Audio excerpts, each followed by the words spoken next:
mystery baker. I hope you're excited about what we're making today, and I want you to kind of think about what you might be creating with these ingredients. So the things you're going to be using today are white vinegar, okay, using vanilla, baking soda, and I'm going to tell you the amounts once we start, salt, cocoa, and I use unsweetened cocoa. You need water, regular granulated sugar, oil, any kind of vegetable oil. I think this is canola oil, but any vegetable oil is good, and flour. So think about it.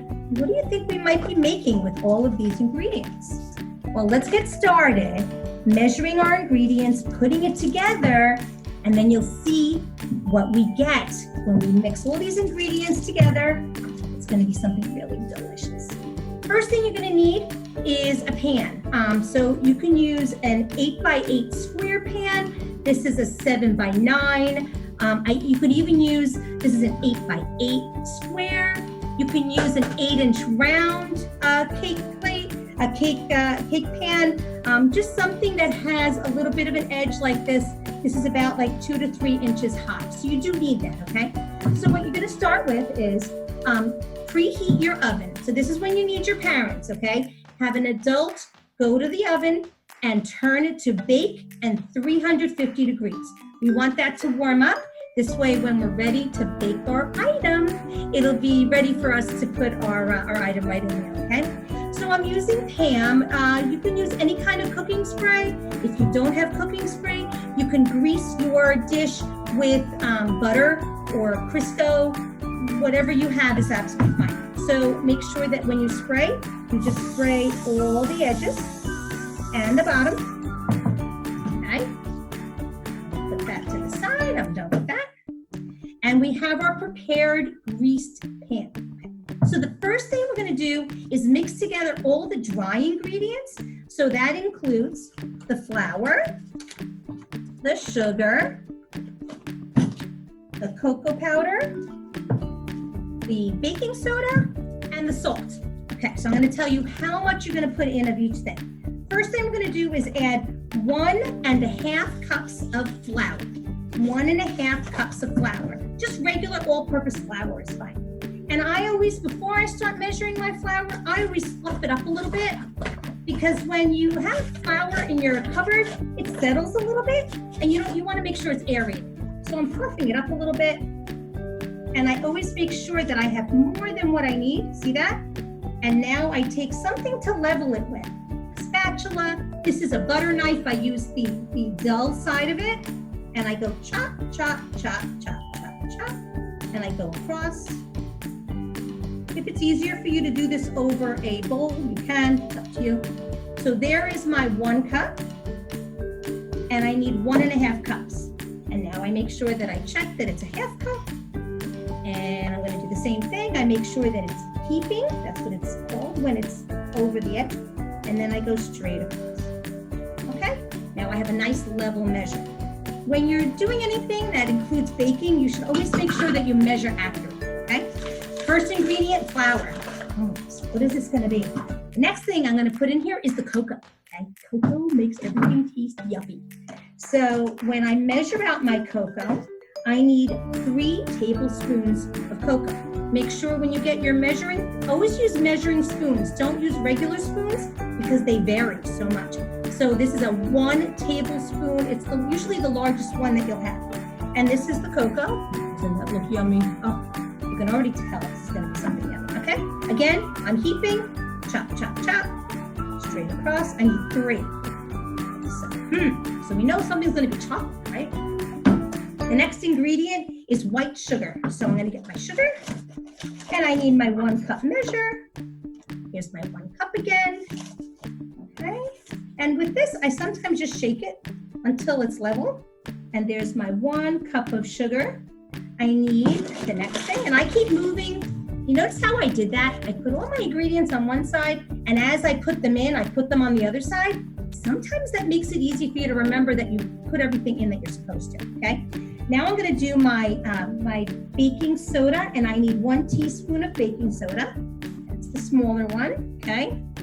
And when you have a box like this, you can use the cardboard to level, okay? Has to be first. Mrs. Vashnak. Okay, so there's my teaspoon of baking soda. Do you know what baking soda does in baking? I don't know if you know. It actually makes things rise, okay? So that's an interesting thing. The next thing I need is salt. And when I measure salt, most of us have salt like this in a shaker, and it makes a little bit of a mess when you're putting it in a spoon. You don't want it all over your table. So what I'm gonna do is have a bowl that I'm going to be putting this, holding my spoon over. So this way, any extra goes into the bowl, okay? So I'm gonna go like this, and I need a half teaspoon of salt. And it doesn't come out today. Okay, there we go. Okay. And I get my level again. And like I said, I'm just using the back of a butter knife, okay? You can use anything that has a flat edge, okay? So that's my half a teaspoon. And every time I add my ingredient, I look at my recipe again to make sure that it's accurate, okay? So half a teaspoon of salt. So now comes the fun part, okay? If you have a whisk, like this, you're gonna be mixing all these ingredients together, okay? All right, so what I do now is I make it kind of a little flat, and you're going to make 3 depressions, which means 3 holes. So I'm gonna use my, actually I can use anything, I can even use my spoon. So pull away and make 3 little holes in my dry mixture, okay? And I don't know if you can see that, but I'm gonna hold it up. Okay, I made 3 little holes. Now, in those holes, I'm gonna put some of the liquids, okay? First thing I'm gonna do is use vinegar. Okay, so I need 1 teaspoon of vinegar. Here's my teaspoon. Again, I'm gonna use my bowl. It makes sense. This way you don't spill all over the place. And all I need is 1 teaspoon. I'm gonna measure, this is plain white vinegar. If you don't have plain white vinegar, cider vinegar works, raspberry vinegar works. I just wouldn't use balsamic. I think it has too much flavor. Okay, so that's white vinegar. And any brand, I get the store. Okay, the next thing I need is a teaspoon of vanilla. Teaspoon of vanilla, and that's gonna go in the next little hole. Teaspoon of vanilla. Gosh, that smells so good. Yay, chocolate and vanilla, I love it. And now the last thing I have is oil. Now this, when you're measuring, keep your bowl next to where you're going to be placing it. And my last hole is on this side, so I moved it around so I wouldn't have to carry it too far. So I need 5 tablespoons, the big one, okay, of oil. Take your time when you do this, because if you measure wrong, then it might mess up the recipe, okay? So we're gonna count 5, ready? 1, and 2, 3, 4, and 1 more. And see, this is why I have the bowl to catch any of that little extra that keeps dropping. It goes right into the bowl, and then I could just wash out the bowl, okay? All right, so that's my oil. And the last ingredient is 1 cup of water, okay? And I already measured it out. When you're measuring, always hold it at eye level and make sure that the line is level with the number that you're looking for. So 1 cup of water, and guess what? This goes over all over the top. You just pour it right over the top. Now, if you're making this with me, you could pause and then come back to make sure that you have all the ingredients, okay? So that was 1 cup of water, okay? So those are all the ingredients. I wanna make sure as I'm moving them over that I put everything in. Yeah, I put all those ingredients in. And now, you can either use the whisk, or sometimes I just use a spatula. And now I'm gonna mix all my ingredients. Now again, do this very slowly, because if you mix too fast, you're gonna now splash stuff all over the place. That's not so much fun. And I have to tell you, once you make a mess like that, then you spend so much time cleaning up and you're losing some of this wonderful batter, okay? So guys, what do you think it is now? It doesn't have eggs in it though. But think about it. It had flour, it had sugar, oil, it had baking powder, and vinegar. I don't know if you guys have ever done that experiment in school where they mix together baking soda and vinegar and some of these experiments that they do. But what happens when you mix those two together is that you get a whole bunch of bubbles. And that's what helps this to rise. So if you didn't know yet, yes, we made a cake. And when you put it in the oven, it takes about 30 minutes to 35 minutes to bake at 350. And what I did is I ended up, just want to make sure I just saw a little bit of flour, make sure that it's all completely mixed before you put it in the oven. Now, this is when you need your parents, okay? Before you put anything in the oven, please don't do that. Make sure you get help with that. And whenever you put anything in the oven, always wear your mitts when you are putting it in the oven, okay? The reason is that if it's hot in the oven and you don't have your mitts on, then you can burn yourself when you're even just putting it in the oven. So, boys and girls, what we created was called Wacky Cake. And the reason why it's called Wacky Cake is that people looking at the ingredients might not think that it's even a cake because it has vinegar in it, and that's not usually in a cake, but you need the chemical reaction with the baking soda to make it rise. So I'm going to show you what it looked like after it bakes.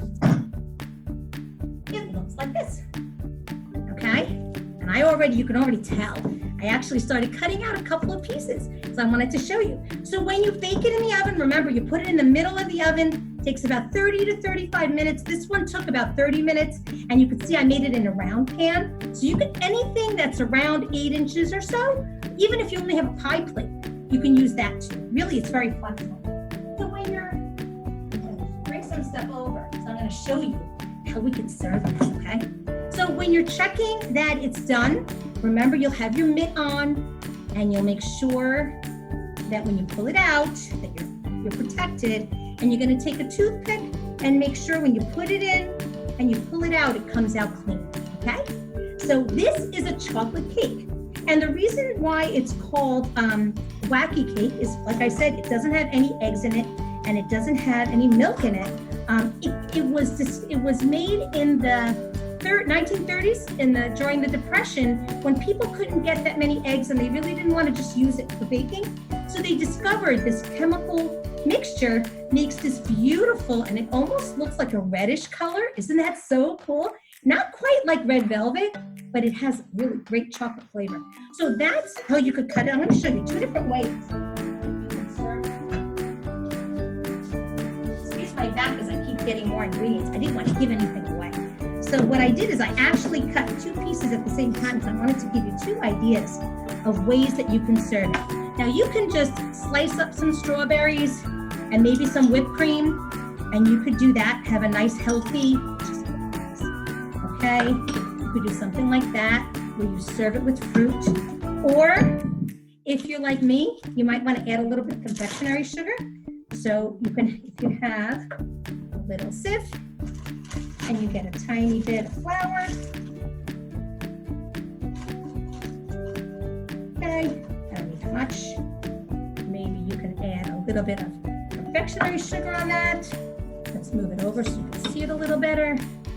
Ah, look at that. Oh, gorgeous. Would you look at that? It's yummy, right? Delicious chocolate cake. Another thing you can do is use chocolate syrup.